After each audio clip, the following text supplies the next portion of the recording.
The following is a Papi Chulo Radio original program.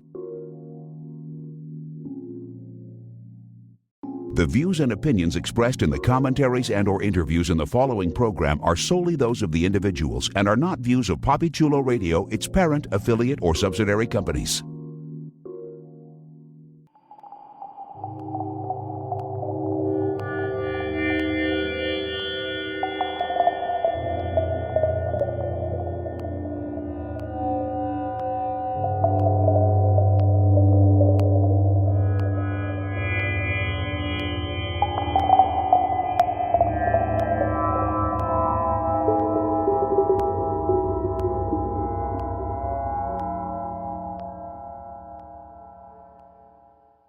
Welcome, listeners and fellow travelers of the world. Greetings from Lovecraft Country, a PapiChuloRadio.com original series. Papi Chulo Radio, pop culture on demand. Today is Tuesday, September 15th, 2020, and I am your host and tour guide, Derek Anthony. As we travel through Lovecraft Country, we're going to explore and dissect the latest episode of the HBO series. Please welcome my co-host, Jeffrey Aruz. Welcome, listeners. Safe travels. Priscilla Rocha. Hey, everybody. And Vanetta Berry. Hello, everyone. Let me open the guidebook so we can explore Season 1, Episode 5, which was titled Strange Case and aired September 13th, 2020. Here's the official travel diary of our itinerary. After making a devil's bargain with William, Ruby steps into the charmed shoes of a white woman. A betrayal by Montrose unleashes Atticus's pent-up rage, leaving Letty deeply disturbed and sending Montrose into the comforting arms of his secret lover. All right, we're going to start with getting everyone's initial reaction to the episode. Let's start with Priscilla. I liked the Montrose scenes and I liked the Letty scenes, but I found the Ruby scenes kind of pedantic. I found them to be just kind of like, why am I watching someone's like petty squabbles in like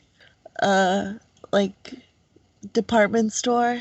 It felt like she had like, with great power comes great responsibility, and she didn't use that great power to achieve a great end or do anything like major. She just went about her day. It was, I don't know, it was kind of boring. It was a boring episode. I'm offended. Jeffrey? I'm offended. Baby, when I told y'all that there was a Ruby story coming, I don't know what Priscilla's watching, but what I was watching, I loved it. I loved Ruby's story. It was, with great power, absolute power corrupts absolutely. I loved it. I thought the acting from someone that we've seen before was spectacular. I was captivated by Ruby's storyline. I loved it. The Montrose stuff, I still don't like Montrose, but he had his moments, and I was really proud for him. And even, baby, that sex scene, yeah, it was a good episode about metamorphosis. Okay. Vanetta? I liked it. I enjoyed it. I enjoyed all the parts. Montrose's draws are still torn with me, but I am happy to see that he had happiness. And I really enjoyed. I enjoyed Ruby's transformation as well. I think what Priscilla perceived as boring and like petty stuff was her kind of testing the waters, because I don't know that I would go all out. She don't trust people that much, and the fact that she has this thing now, I think she's cautious with her whiteness, with her newfound whiteness until the end. And then she was not cautious. But That's how I felt about it. I liked it. Well, I really, really, really, really enjoyed this episode. As Jeffrey said, it was all about metamorphosis. I love how this episode was written. I love everything in the foreground. I love everything in the background. I loved all the musical choices. Blood Yeah, issues. I'm there never was, gonna listen to that song the same ever again. which one? Bodak Yellow, Cardi B. Oh, right. Well, you know I'm old. I don't listen to much modern music, Oh. but yeah, I didn't find I was constantly hitting my Shazam as I was watching the episode because I am going back to a few of those songs. All right. Before we start our journey through Lovecraft Country, here's an announcer with a few special announcements. Follow Poppy Chula Radio on social media. We are on Facebook, Instagram, Twitter, at Poppy Chula Radio. Do you have any questions, suggestions, comments, or concerns? Email us via contact@poppychularadio.com. Are you interested in joining the Poppy Chula Radio team as an on-air personality? Email talent@poppychularadio.com. Binge listen to your favorite Poppy Chula Radio programs by visiting poppychularadio.com/archives. You can also download tonight's broadcast and the rest of the series through Apple Podcasts and Google Play. Just search for Greetings from Lovecraft Country and subscribe. Thanks, announcer. Okay. Let us go, instead of trying to go beat by beat, let us take our 3 different storylines. I'll start with Letty and Atticus first. So that was a tonight was a major night for them, but for me, they kind of felt like the guest in this episode. Did anybody else get that, or was that just? Oh no, I totally got that. Yeah, the storyline was teeny tiny, but it was important for them. Oh, it was very important. And they still got their HBO moment later on in the episode. Yeah. For all the times Jonathan Majors got to show his booty, it was Journey Smollett Bell's time to show her booty. All right, I want to say this because Okay. the first scene, they are coming to the room and Montrose is looking all distraught and guilty. And she comes in and she's like, "Where's Yahima? Oh, what? Did she leave already?" She looks out the window. Her nipples are rock hard. And they are rock hard through that entire scene. And then the next scene, her nipples are not rock hard. I don't know what the hell kind of bra they had her on, or whether she didn't have on a bra, but I swear they were like tacks sticking out. Maybe she went and got the bra when she went and got the baseball bat. Right, yeah, because you Maybe. need the bra when you get the baseball bat, yeah. She had to tie herself down because she knew she might have to fight. Yeah. That was badass of Letty, by the way. To be like, When she went down to the basement. Yeah, when she's like, "You're not scaring me." I Yeah. don't think Atticus recognized how much anger he had inside of him, because I don't think that was adult Atticus who tried to kill Montrose. I think that was 7-8-year-old Atticus who, again, has you have done something else to me. Because Atticus knew immediately when he walked in the room. He knew what had happened. The book is missing, and him is missing. You got bloody fingers. Okay, I know what happened. I agree with you, but that was 7-year-old Atticus combined with the fact that he now has military training. Oh no, absolutely. So he now can physically do what he was thinking about when he was a kid. He's no longer scared. Well, he's no longer a victim. He's no longer a victim, and he's no longer scared. He has the power within him, and all of the rage came out. Which, on top of that, I mean, he has rage because of his childhood. I think he has PTSD from the war as well. So it's like that rage on top of the PTSD. I mean, that was just that was a pot ready to overflow, and it did. Also, I think he felt a connection with Yahima. The fact that he was the only one who could speak to her, he was the only one who could understand her, even after she became a siren. There was a connection, and he understood that was through blood.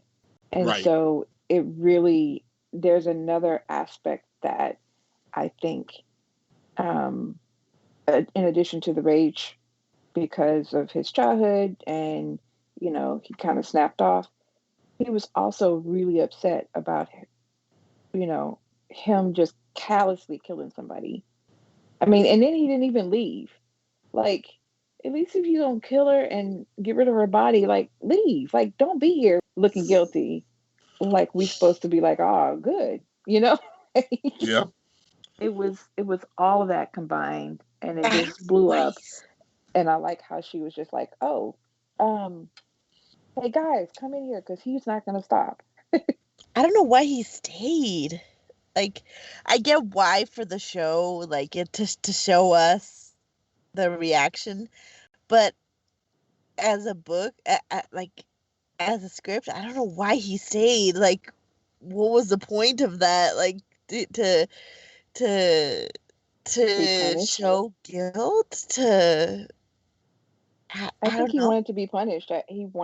He seems to be very self-destructive.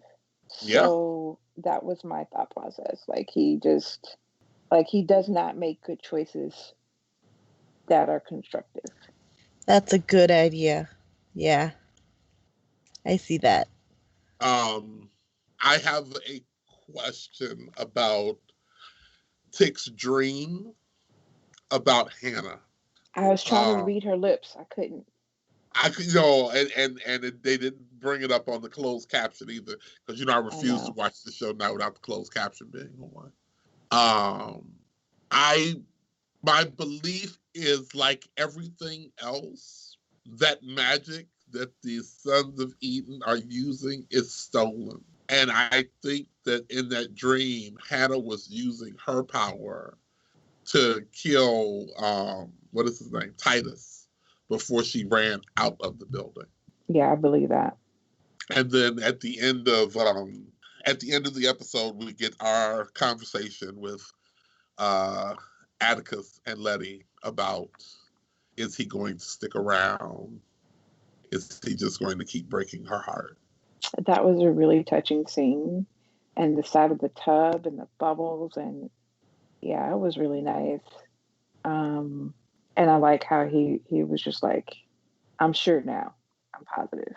And then he makes a phone call, like, damn, you just said you were positive. Well, no, he made the phone call because he deciphered something. Yeah. Yes. They're making all these amazing phone calls to South Korea. Like, the fact that he could call South Korea not once but twice, and like, I'm just thinking about the expenses, because if it's expensive, well, I don't think it's as expensive now, is it? I don't know, but I would assume it's expensive then. It was super expensive. So he's just making all these calls, although it was an important call, because clearly it sets up the next episode. I love how y'all are skipping the sex scene. The sex scene was hot. It was good. Social media was like, can they have sex in a bed next time, please? Because it seems like they have not had sex in a bed. And this was a good redo. The bed is boring, and as Priscilla said, it's not very HBO. Well, that is true. It's not TV, it's HBO. But it was a nice redo for their first time. Because like the first time, it was very intense. It was really intense, and he didn't know it was her first time. This, that, or the other. And this one was a much more romantic and sensual love scene, and she was much more in control this time than last time he was in control. And so. And it makes more like, as a viewer, you know more now with her saying that it was that she never wanted to have sex unless it meant something. Mm-hmm. So with Tick, obviously it meant something to her, even back then, like with the first sex scene. Yeah. Well, the first sex scene, she was still looking for an anchor. When they first had sex in the bathroom, she was still looking for an anchor. She had been dead. Yeah. I saw on social media someone described that sex scene as a rape. Which one? The first one. Oh, no, she Did anyone else see consented. it that way? It was very aggressive. I remember saying that the first time I saw it. It was aggressive. It was extremely aggressive, Yeah. but she did not ever tell him to stop or look as though she was trying to get away from him. Correct. All of her signs were pointed to yes. It was not the way probably she wanted it, like her first time, but it did not seem like a rape. Yeah, I didn't think so either. I just wanted to make sure that we covered that. Just because it was a bad first time doesn't mean it was a rape. All right. Let us go to the Lady Ruby. Jeffrey hinted at this earlier. Did anyone else recognize White Ruby? White Yep. Ruby was that Hillary. lady they killed in the Well, in the now catacombs. here's Yeah, my that is the big question. Is she dead? Is she dead? That is the big question. Because I don't know. They knocked her in the head, so it was unclear. Correct. So it's unclear if she's and down dead. the stairs. Yeah. Yeah. I do think she's down in the basement. I suspect, and with them actually confirming that William and Christina are, we thought they were the same person, but they're clearly not. They're just sharing a body. Well, I don't even know if that's the case. I don't think that's the case. Yeah. I think it's Christina. I think it's all Christina all the time, baby. Yeah, because when she's talking to Ruby, she's she lets on a lot. She says, she's telling Ruby how you can use this experience. You have this ability to do anything that you've ever wanted, and Ruby's like side-eyeing her because she's like, I don't know you. Right. And she makes a comment that that clearly Ruby had said to William, and she's like, oh, he told you that. And so all of that, I think she was setting it up to, because she knows, like Ruby tells her, you can't possibly know what I'm feeling. And she just kind of looks at her. It made me think, yeah, she does know. And because she's playing William so that she can have dick privilege. Whereas Ruby gets to play Hillary so she can have white privilege. Mm-hmm. And so it's like this cycle of wanting or needing to have that extra leg up so that you can get to another place. Yes, and on top of all of that, she, as Christina, also grabs Ruby by the arm the exact same way William did. And Ruby noticed that. Yeah. Yes. So do you think that means that William in some form is in the basement the same way the white lady is also in the basement? I think William's in the basement too. Although I don't know if I don't know. It's like I'm trying to trust Christina, but I don't know if I really trust her because I don't know if that story about William is 100% true. Just because she does parade around as William, like in the town, and if allegedly they being the police force think that they killed William, how is she parading around town as William? So that story confused me. Although I do think that there are elements maybe of that story that are true, and that William did die ages ago. Where do you? Okay, you said he's parading around town as William, but not anywhere where this police captain. She, as thinking. William, kicked the ass of the guy spying on her. You don't think they're going to go back and be like, this guy that looks like this kicked our ass? I don't know. It just seems. No. So let me ask you this: would they know what the guys that were spying? Were they part of the lodge? Did they know what William looked like? I don't know. It just seems weird. Like, I would think the captain, logically speaking, I think the captain would be like, what did this guy look like? And once they start describing him, I don't know. It seems a bit much. Maybe it's true. Maybe it's not. I don't know. When she said it, I sort of questioned it. And I understand because she's not necessarily trustworthy. Correct, because clearly she wants to take over the lodge. I mean, the officer, not the officer, he's the captain. The captain is not a member. But he wants to take over this lodge. And Christina feels that because she's a namesake, she should take over it, although she's a woman, and that's probably why she can't take over it, which is why she's using William to take over the lodge. So clearly at some point, once she makes the full bid on the lodge, I really have no idea what you would call that event that they were at. It looks like it was just the captain trying to court the lodge members into voting for him, or however you end up deciding the lodge head. So I'm assuming that in another episode we'll have a scene similar to that where it's Christina as William trying to court the lodge people, and maybe that'll be the reveal for the captain that, William is actually alive. And I'm using that in air quotes. I don't know that we're gonna have to worry about the captain much longer after she planted that totem, whatever, that thing in his office. Yeah, and plus the captain's all Frankenstein-y anyway. You just pull at his stitches. He's got a whole black torso. He does. He's got a black man's torso. So the question is, was the captain a black man who they turned him white? Is he a white man that's turning black? What theories on the captain outside of the fact that he's Frankenstein? I think he's just using black parts. I don't think he is black. I think he's using black parts to protect himself in a protection spell, sort of. And that's why she can't harm him. But she needs to use that shell or whatever the hell she was like in his desk, and that's how she's gonna harm him.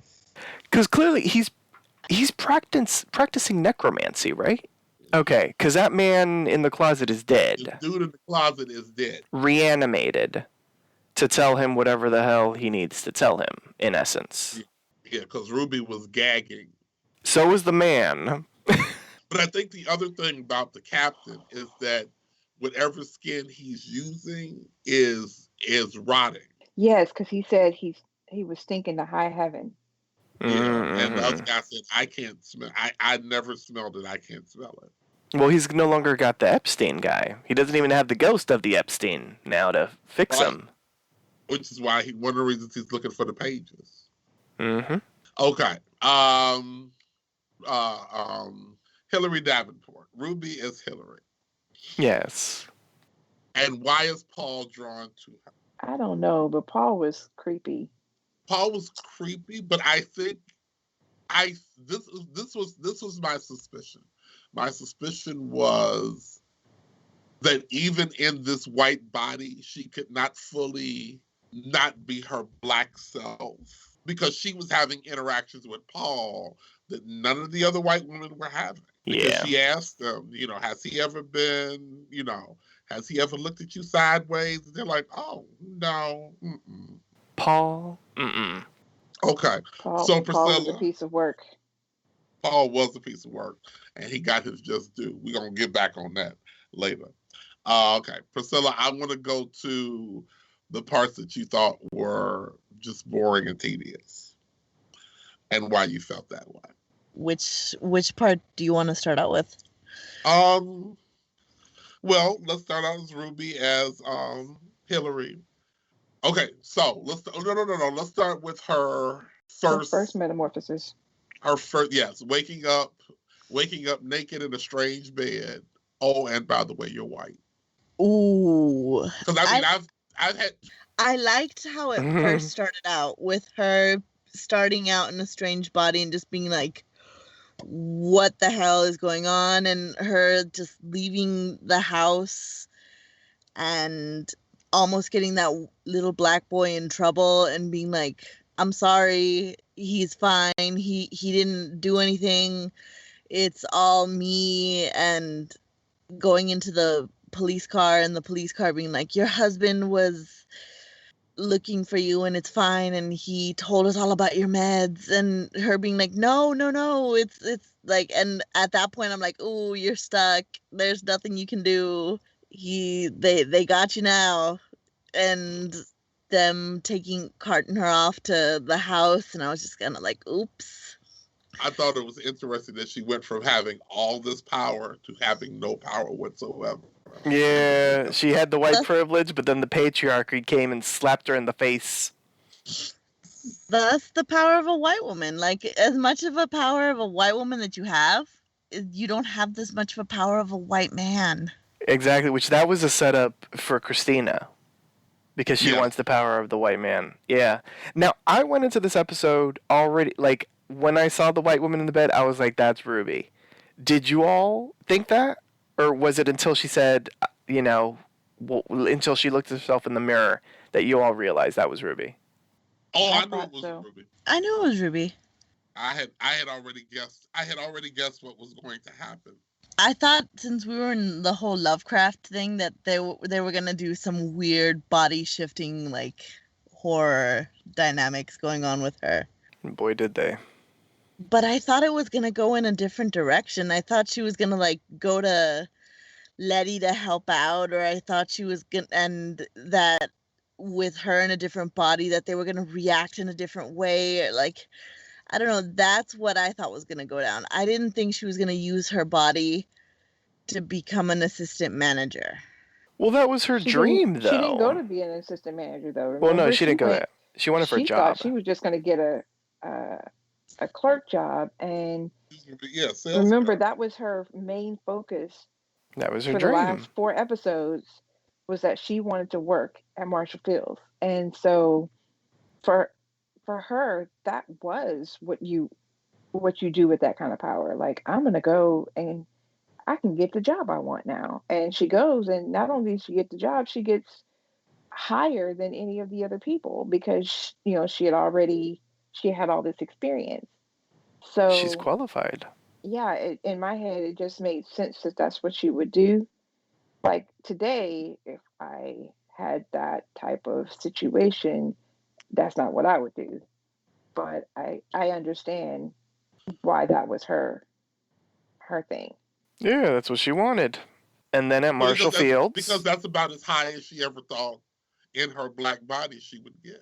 Yeah. Mm-hmm. And then once she was there, and I guess you didn't like sort of like the mundane stuff in the shop, but I found it fascinating because seeing Ruby adapt to her whiteness was really interesting to me. Mm-hmm. Because initially she's trying to be a cheerleader for Tamara. She's trying to be an ally the best way that she can be, because it's this strange white lady coming up and talking to this black woman. And clearly Tamara is interpreting it probably in a different way than Ruby as Hillary thinks she's interpreting it. But Ruby feels like she's helping her out, giving her tips. But then once she finds out that, in essence, Tamara is inferior to her, per se, because Ruby did have, the education. She went to the Frederick Douglass Center to get, the additional this, that, or the other in accounting.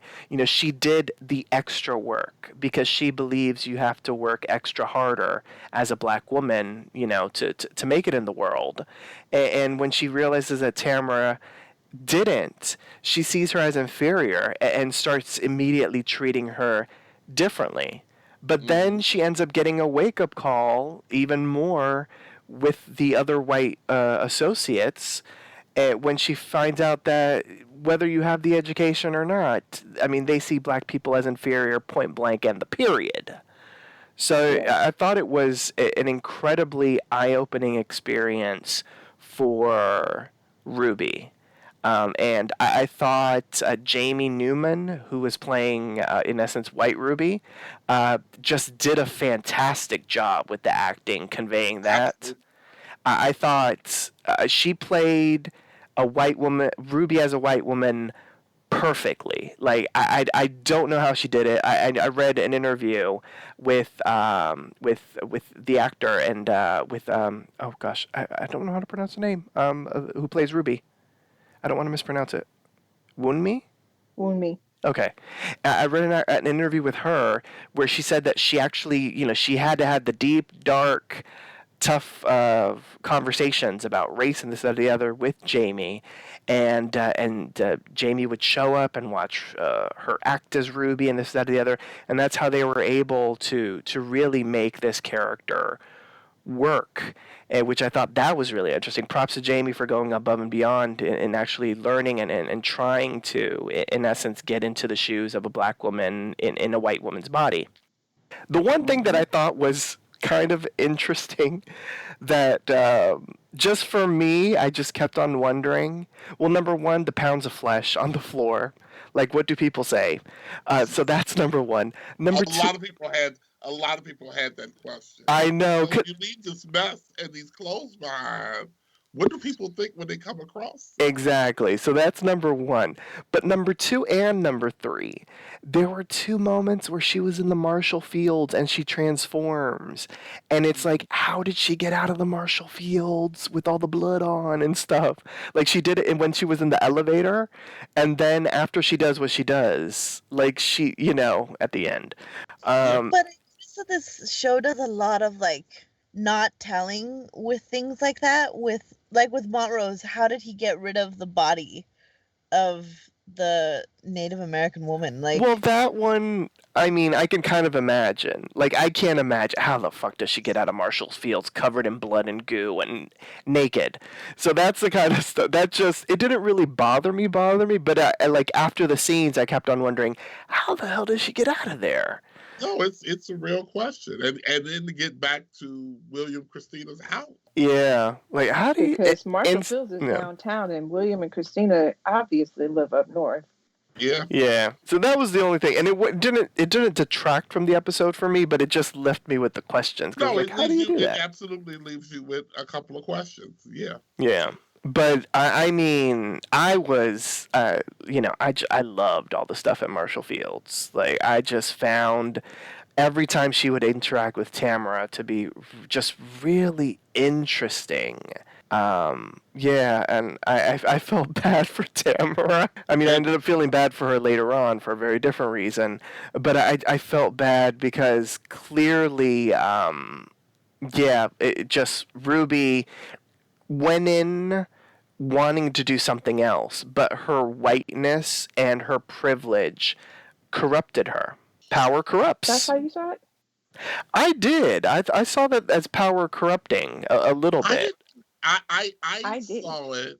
Go ahead, Vanessa. You go ahead. Well, I saw it more like she was pissed because Tamara didn't have that work ethic, and I've been there. Like, it's so aggravating. Like, you do all of the things, you go all the extra miles, and then somebody else is able to get, what you thought you wanted, and they didn't do all that stuff. So that's kind of what she was expressing to Tamara. But then when she's like fussing at her about the shoes, what she's really trying to let her know is like, you don't have room. You have zero room to fuck up. Right. That's what she was trying to tell her. She wasn't trying to be a bitch. She wasn't trying to no, I'm not talking about that section. She was really, really trying to tell her, because the reason why I know she's not trying to be mean to Tamara is because she spoke through the clenched teeth.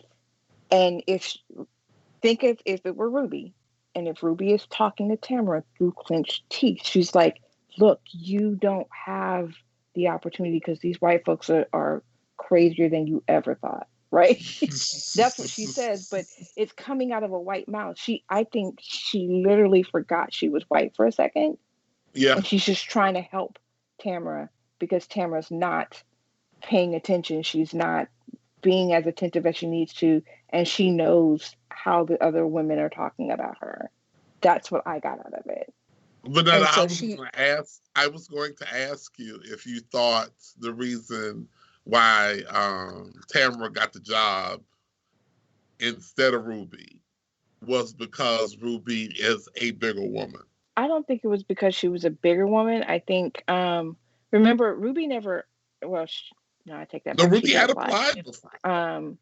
I think Tamara got the job instead of Ruby because they needed somebody who was a token. They hired Tamara because he said corporate told him Right. that they had to hire someone Black. They didn't hire anyone that was qualified simply because they didn't want to keep this person. Remember, Okay. he was at the end. He was trying to fire Tamara already. Well, I figured he was trying to fire Oh her so he no. had tried to rape her. Yes, that's why he Well, tried to fire her. that was the other part of it, but I don't think the fact that they were, when she first sees Tamara as and she's Hillary, she goes over to her and she's like, you can't do your job if you're not at your place. And she goes through the list. Well, such and such told me to do this, and then such and such told me to do this, and and so like they're already using her in a way that's not supposed to be used for her position. And so yeah, they were looking for reasons not to have her there. Okay. And so he was going to use anything. If she had sex with him, he would have used the fact that she had sex with him. Like, he was looking for a reason for her not to be there. And so I think that's why, that's how I read her whole interaction with Tamara. And the reason why she's like, yeah, Tamara was going to take us to the South Side because she's trying to win favor for the white people for Tamara. Right. I think her other frustration, that last conversation she has through gritted teeth, is her coming into the realization that Mr. Charlie's water is not colder. Everybody knows what that means, right? Yes, no, yes. I'm sorry, Yes. say it again. I'm sorry. She's come to the realization after being locked in the closet with the dead body and listening to all the other saleswomen and all the other stuff. She has come to the realization that Mr. Charlie's water is not colder. Yeah, it's not And better. yet there's a lot of shady stuff happening. Yes, because yeah. And I asked if everybody knew what that meant. Mr. Charlie's water is colder. I always thought Mr. Charlie's water was colder, but it was not. It was not. So yeah, I think that was the breakdown of her illusion. All right, I wanted to ask this. Did anyone notice when William is getting dressed that there are women's clothes in his his closet? Yes. Because that was the first. I was like, I don't remember who said it last week, but they were right. That was me. Because as I'm looking at it, I was like, oh my goodness, look at that. Those are lady clothes. Because I actually thought he was when he was putting the outfit together, I thought he was putting the outfit together for Christina. Oh, okay. Did you notice Ruby's body language Ruby as Hillary's body language when he mentions that that he needed her to meet a friend, and she was like, oh, okay, it's a woman. Oh. She was pissed. And I think that she likes William more than she's letting on. Oh, she does. And so she absolutely. I wonder how she's going to reconcile her relationship. Like, I only want to be with William. I'm sorry, Christina. And, and Christina's like, I only want to be with Hillary, I don't know. That's a weird situation. Yeah, it's so fun for me as a bisexual. It's like, oh, that could be fun.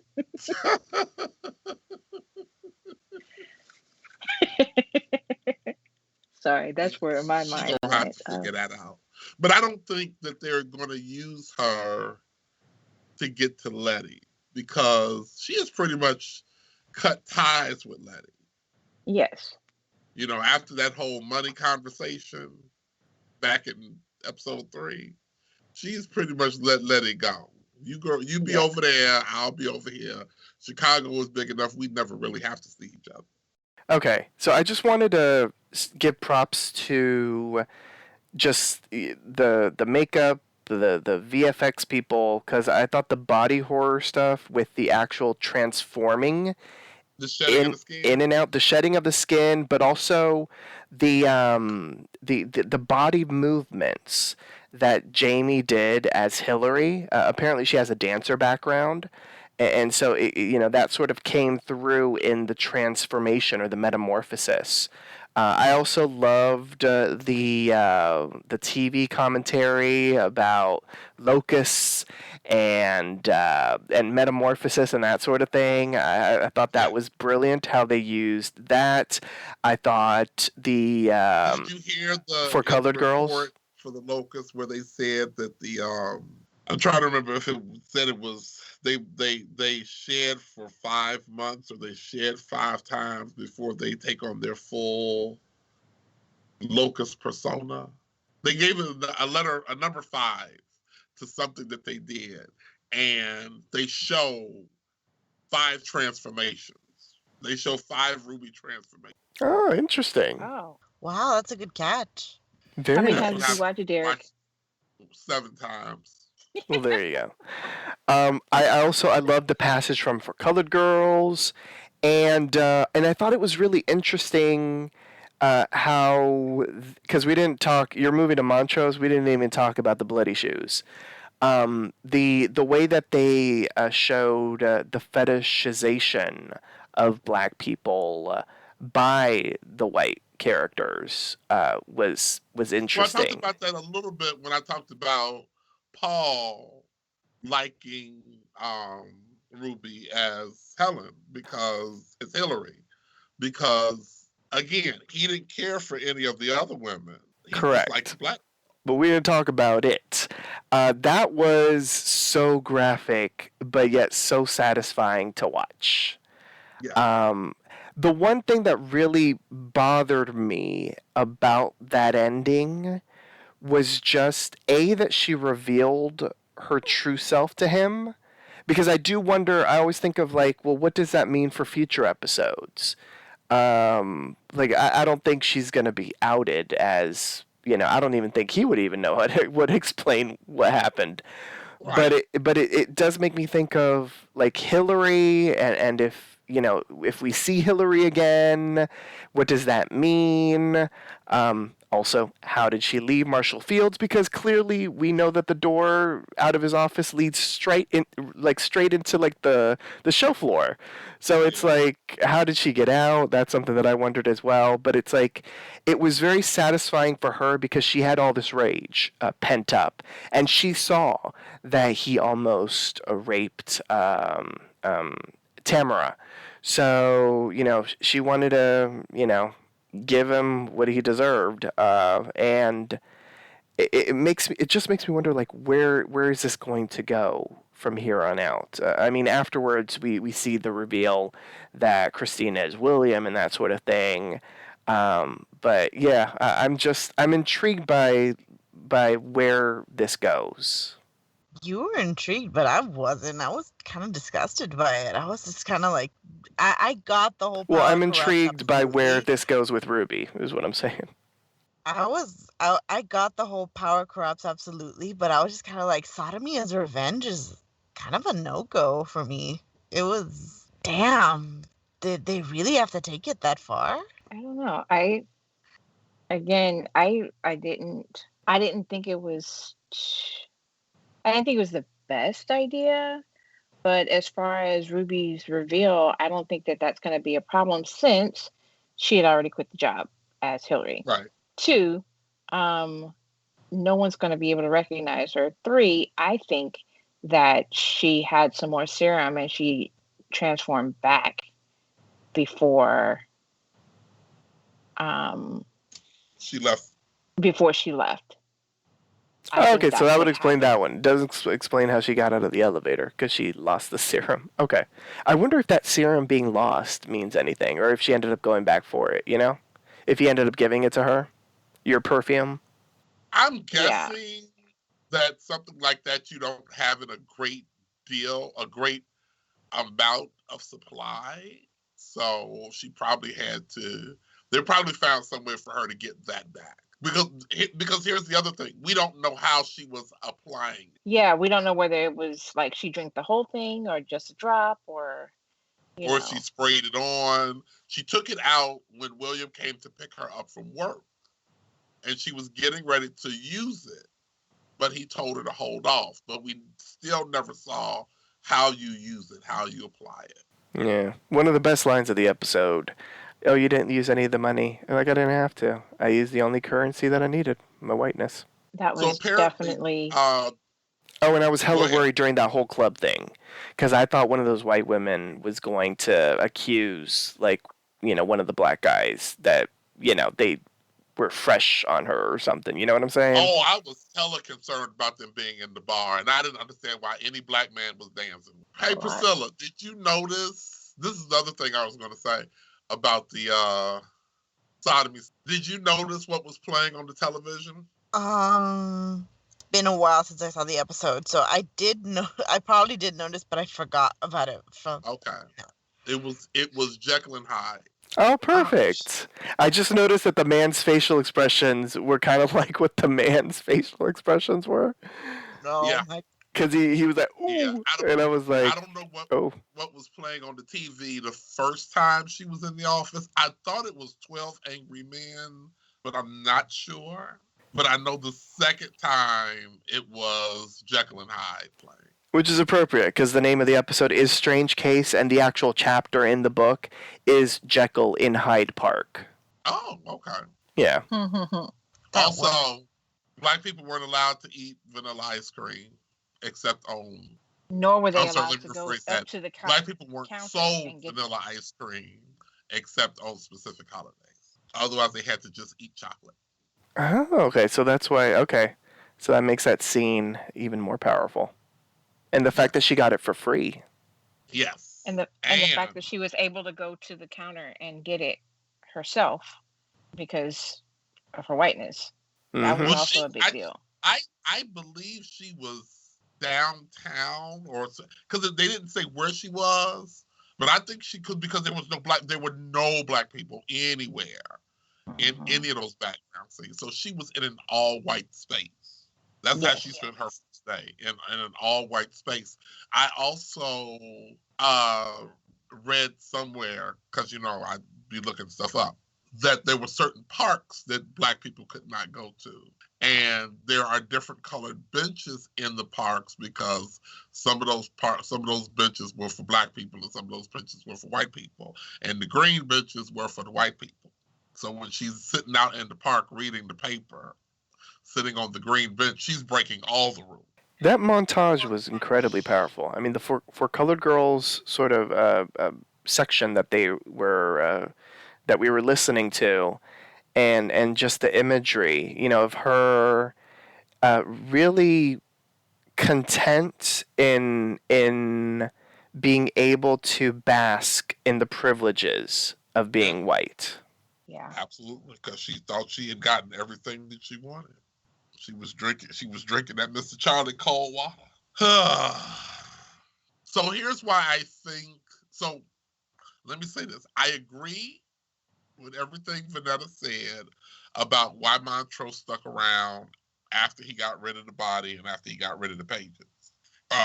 He makes horrible decisions for the best of reasons. And he knew he needed to stay and take that punishment, because he knew how Tick was going to read. And now, Montrose is alone. His wife is gone. His son is not speaking to him anymore at all on any level whatsoever. And his brother is dead. So he doesn't have anybody else. So he showed up at the one person's house that he knew would accept him and take him in, no pun intended. Okay, maybe a little pun intended. At the Cabrini Green.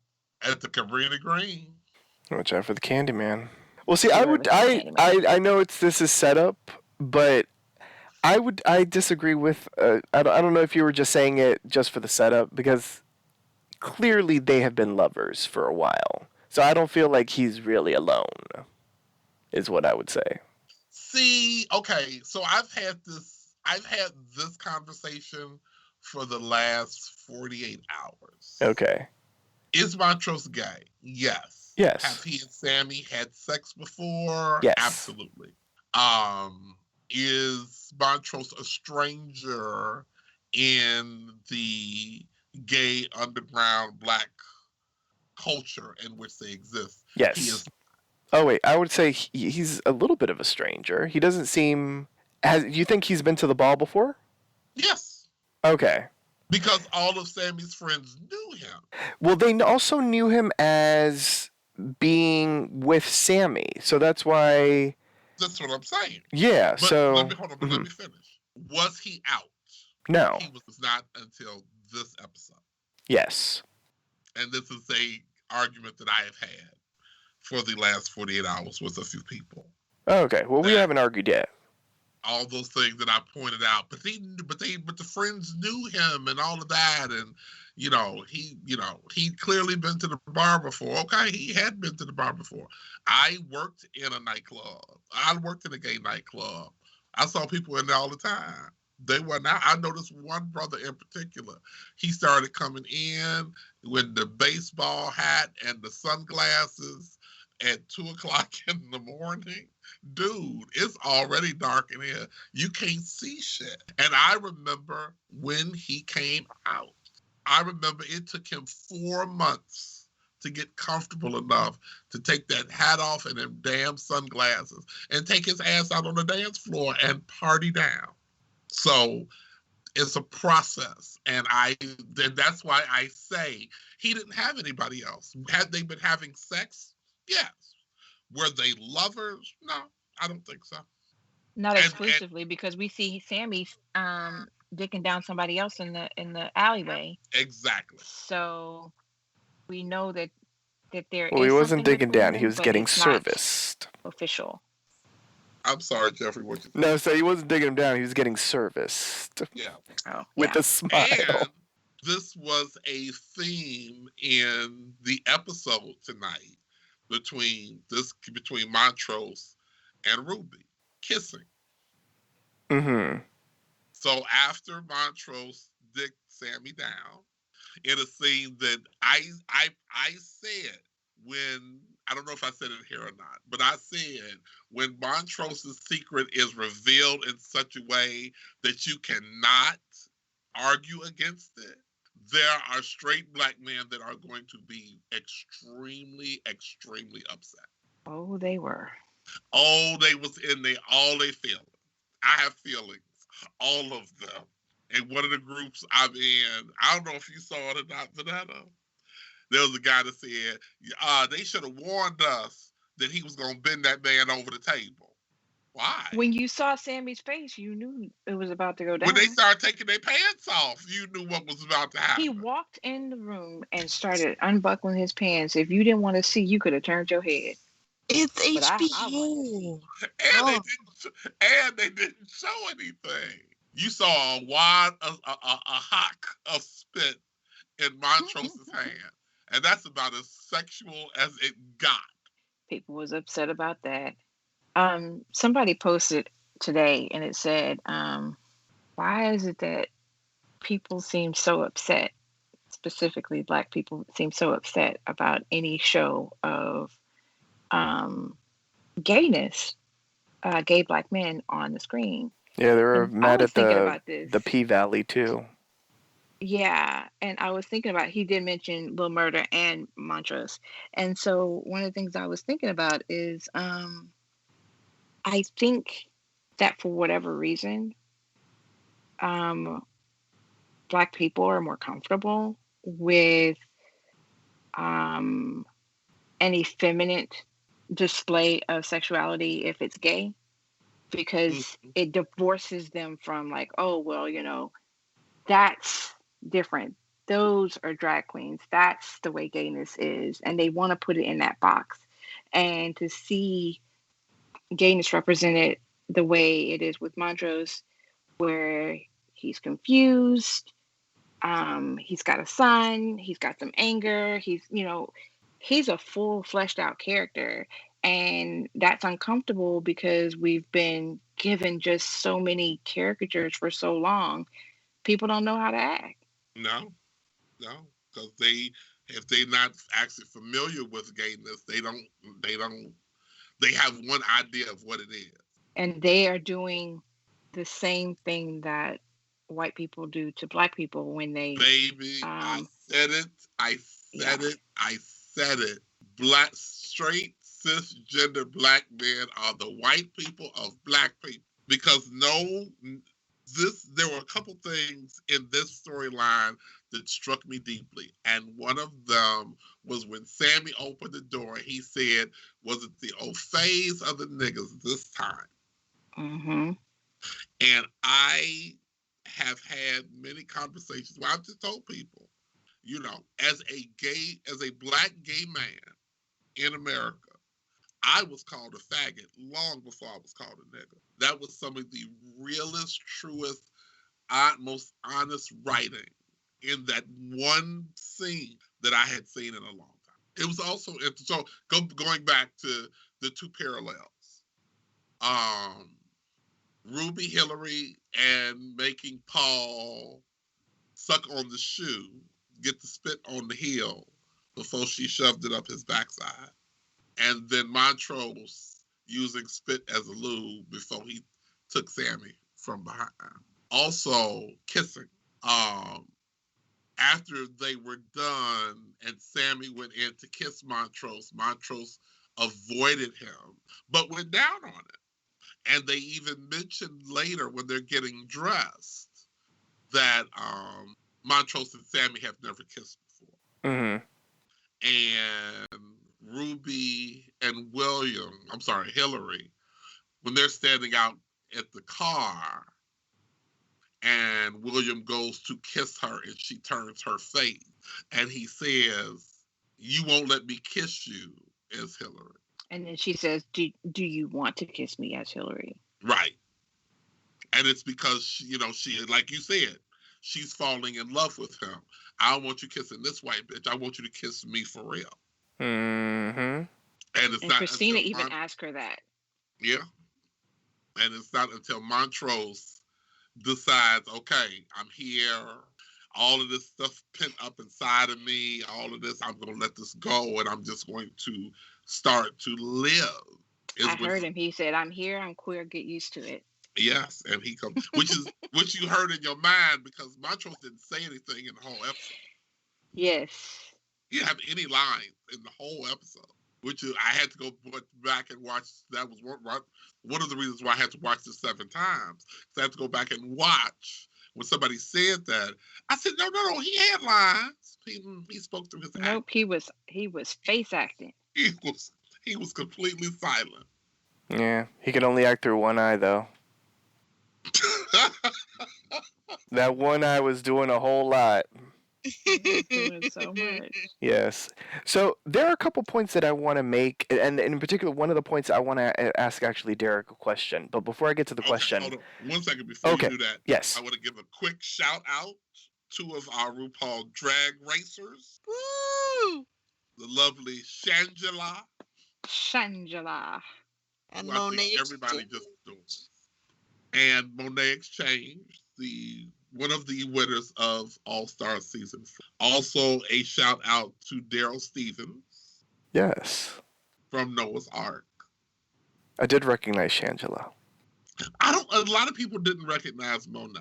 And I understand that because Shangela has actually had a bigger career than Monet has. I didn't recognize Daryl until you pointed it out. Yeah, because until you pointed it out, I was like, I don't know anybody else in there. I recognized Monet Exchange's voice. Like, right when I heard her voice, I was like, oh my God, that's Monet. Okay, Jeffrey, you had 2 things. Okay, so the first thing is, if we're going to talk about just Letty and Tick's first sex scene, then we got to talk about how intense Sammy and and Montrose's sex scene was. Clearly, he had a lot of pent-up rage. Rage outside of metamorphosis was a huge theme in the episode. In essence, I mean, what sort of kicks off Letty and Atticus's second sex scene is the rage that Atticus has inside him as well. So I thought it was an interesting choice to show them having sex for the first time and having it be so intense and so filled with rage. Period. So I wanted to mention that. And the thing that I wanted to ask you, Derek, something that I did read online outside of, everything that has already been brought up, is a complaint that I saw was the fact that they put Montrose, who's a darker-skinned black man, with a lighter-skinned black man. And people were having a problem with that. Were you at all bugged by that? I was not, because everybody has gotten their opportunity. Our first scene we see of Black love in the show is George and Hippolyta, Mm-hmm. who are two dark-skinned people. So it's clearly they're not pulling that old colorism. So I'm cool with, I'm cool with what's happening.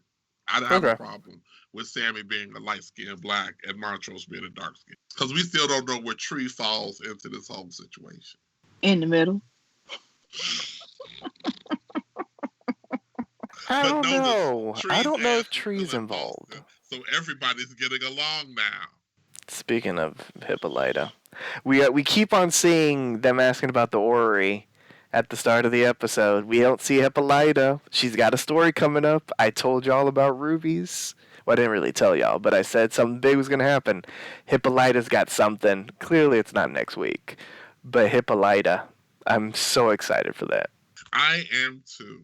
I liked the scene where Montrose was like kind of being lifted up at the ball, and like confetti like sprinkled down on him, like he was being baptized again, like some sort of like, I don't know, gay Jesus or something. It was just beautiful. Gay Jesus, yes. I agree with you. Oh, you did? Aw. Listen, I'm not happy with Montrose. I don't know if the writers will make me like Montrose by the end of the season. But I was really proud for him. I was glad that he got his moment. I was glad that he finally got the chance to fully accept himself. I do agree that moment was really nice for him. I didn't really take it as like a baptism, but now that you sort of described it that way, Priscilla, I could see that it's being symbolic of that. So I don't know what this means for Montrose, though. It's still the 1950s, and we do have to remember that. So, well, I mean, it's coming out in the 1950s. It's not coming out, in the 2000s. Correct. So it's not like, I don't think he's going to go. I do think.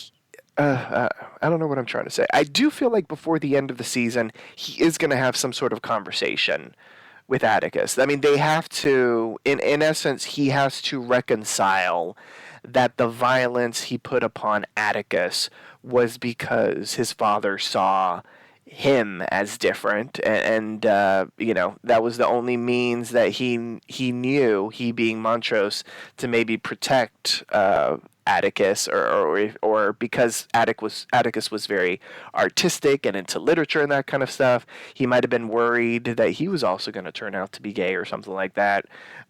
So they have to have a conversation, and I don't know if he's going to end up revealing himself like that to Tick, but I think they have to at least have some sort of conversation, especially after this moment for Montrose. When it happens, I don't know, but I do think before the end of the season, they have to have some sort of talk.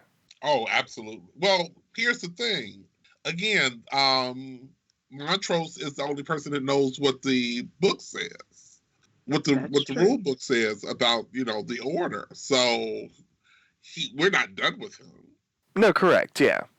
I think also one of the things that I got to see in this episode, and I expressed this to Derek um, when he checked on me to make sure I wasn't freaked out, um, is that I like the fact that the characters are rounded. So we saw Montrose. The first time we see Montrose is in what, episode 2. Mm-hmm. We're kind of getting to know him because we haven't had as much screen time with him. And then he goes and fucking does what he does last week. And then you're just left with a bad taste in your mouth about Montrose. And then this week, we see another part of Montrose, which doesn't excuse what he did last week, but gives him more, it fills him out. It makes him a more realistic character because people are like that. People are not like they are in the movies where they're all good or all bad. And the same thing with Christina. And so I feel like another bit of metamorphosis is just us being able to see these other parts of these characters that we didn't know before. Uninterrupted. Uninterrupted. I love that part. All right. Anything else before we move on to MVPs? Well, you briefly mentioned it. I just want to add a cosign. I probably should have done it when you said it the first time. But the music this episode, the music period in the series is fantastic. But in this episode, just everything was like perfectly tuned to every scene. I'm going to tell you my favorite thing is the dichotomy between Tutti Frutti. Oh yes. The fact that that song is in here twice and is almost completely unrecognizable as the same song. Yeah. The white version is so watered down. It's got no sabor. All right. And also, once again, I just got to give props to Jamie. Her dancing. I mean, she did it. I mean, that was not no white lady dance in the 1950s.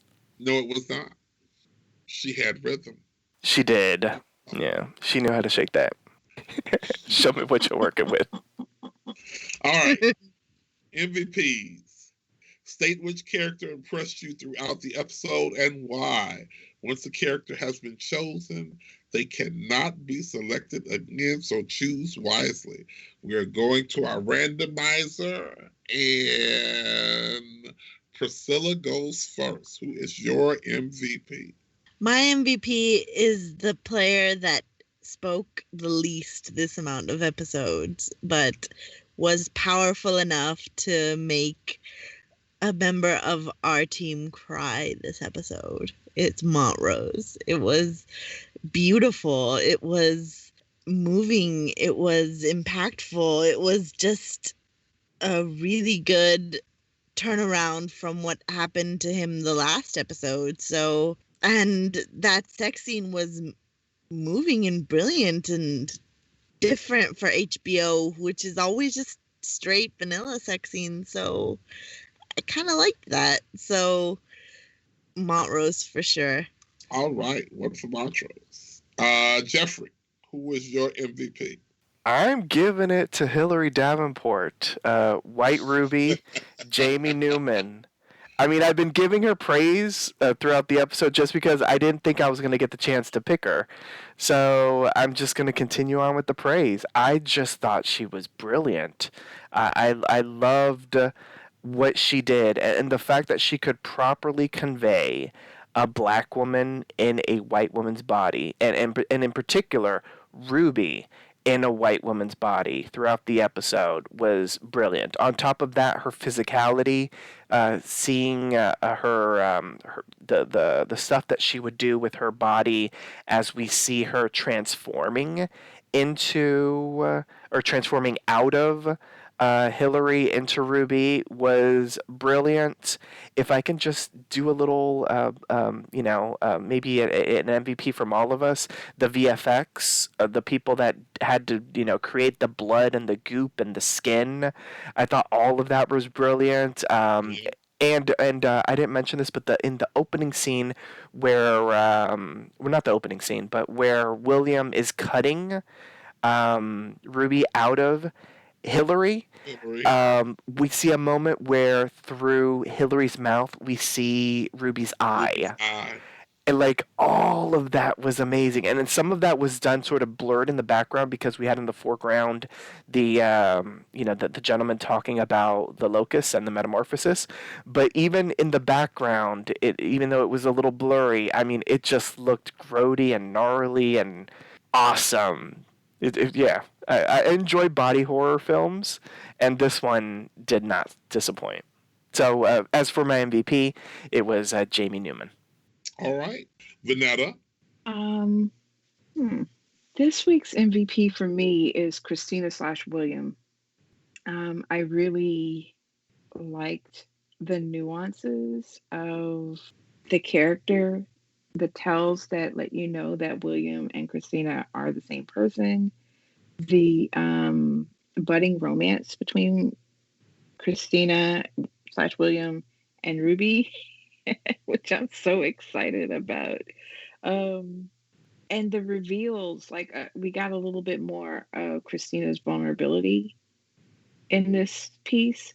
So William tells Ruby that Christina is going to meet her there. And she says, and when she gets there, Ruby's like, you were late. I can't believe you were late or whatever. And so then she's just like, she's hiding in the back. Mm-hmm. And that's really significant because, again, this is the lodge. She's not allowed in the lodge, which is why she needs Ruby's blackness to be able to get the thing into the office. I thought that was a really big piece of story because it reinforces her place and why the metamorphosis for her is so important. So even before the reveal that she's William, you see again other aspects of how Christina is not given the world just because she's a white woman, whereas Ruby would assume that she's given the world because she's a white woman. Right. I really liked just learning more about the character. I still don't trust her as far as I can throw her, but I do. Well, it's hard. Like her character. It's hard to trust white women, especially some like that with magic. Oh, heck no. All right. Well, my MVP is going to be Sammy because he gave Montrose a place to come home to. And we got to, and we've seen Sammy. They've shown that Sammy, cares about Montrose in some aspects, but we've never actually seen them in a scene together. I think the closest we got was last week when Sammy was working behind the bar and Montrose was sitting outside talking to Letty. But that's as much as we've seen of the two of them together. I liked everyone's MVPs. I do too. Same. It was a good MVP roster. All right. So now we get to rate this puppy. How would you rate the episode on a scale of 1 to 10 keys? The point system is allowed if you found the episode exceptional, deserving of more than 10. You may grant it the coveted golden key. Let's go with Priscilla first. Well, I was going to grant it lower, but you guys boosted up my grade with talking about the episode and talking about a couple of hidden details like the vanilla ice cream and the stuff like that. I thought that was interesting. So I'm going to give it an 8.5. I thought it was cool afterwards. I thought it was interesting. And I think Ruby's storyline had more interesting bits to give than I gave it credit for originally. So yeah, 8.5. I am so glad we could work on ya. Vanetta. I give it a solid 9. I really did like this episode. There were so many parts. It was just it was a lot. I liked it. There's lots more sex in this one. Like, and I can't wait to see what happens between Ruby and Christina. Whew, got me Now all. that's HBO. HBO knows she better know. Jeffrey. I'm giving it a golden key. It was outstanding from beginning to end. I wish we could I'm get more keys to your surprised. golden keys, Jeffrey, but you just you give them out so willy-nilly. I give them out when it's good. I'm surprised. am I really uninterrupted. thought the Montrose scenes were gonna lower your rating for you because of how much you dislike him. No, I dislike Montrose, but that doesn't mean that his storyline was bad. I don't know how I'm going to forgive him. But if Tick forgives him, then maybe I might. We'll have to wait and see. They got a lot to go through for him to be forgiven. I know, right? But yeah, I was uninterrupted, so I'm going for the golden. Don't interrupt yourself, Derek. I'm not going to interrupt myself. I'm going to reach way, way, way down into my bag of keys, and I am going to whip out a golden key Ooh. with a big old gob spit on it. Oh, I'm not touching that key. The episode made me cry a little bit, which for media today is very hard to do. But that scene with Sammy and Montrose, starting with, was it the old phase or the negative? Does everybody know what an old phase is, by the way? I can't remember what it is. Can you refresh my memory, please? Old phase is a slang term apparently for white people. That's what I thought it was. I had to look up 2 terms this week. Again, this show is so educational. I had to look up Ophase and charwoman because Ruby mentions charwoman at some point when she's talking to William, and so I had to look up charwoman, and that's basically a cleaning lady. Actually, anybody who's watched Carol Burnett's show, the animated version of her that cleans up at the end of the show. Mm-hmm. That character is called Charwoman. She looks very charry. And yeah. And as we get to that, as we end this week's journey into Lovecraft Country, here's our announcer to remind you on how you can interact with us. Follow Poppy Chula Radio on social media. We are on Facebook, Instagram, Twitter, at Poppy Chula Radio. Do you have any questions, suggestions, comments, or concerns? Email us via contact@poppychularadio.com. Are you interested in joining the Poppy Chula Radio team as an on-air personality? Email talent@poppychularadio.com. Binge listen to your favorite Poppy Chula Radio programs by visiting poppychularadio.com/archives. You can also download tonight's broadcast and the rest of the series through Apple Podcasts and Google Play. Just search for Greetings from Lovecraft Country and subscribe. Thanks, announcer. My co-host, please wish the listeners a good night, starting with Jeffrey. Have a good night, listeners. Hippolyta, I miss you, but I'll send you a postcard from South Korea. Vanetta. Good night, listeners. Priscilla.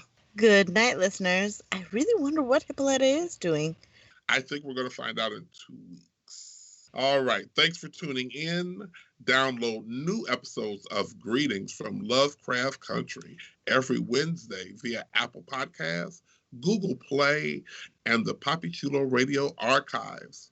This is Derek Anthony wishing you a good night.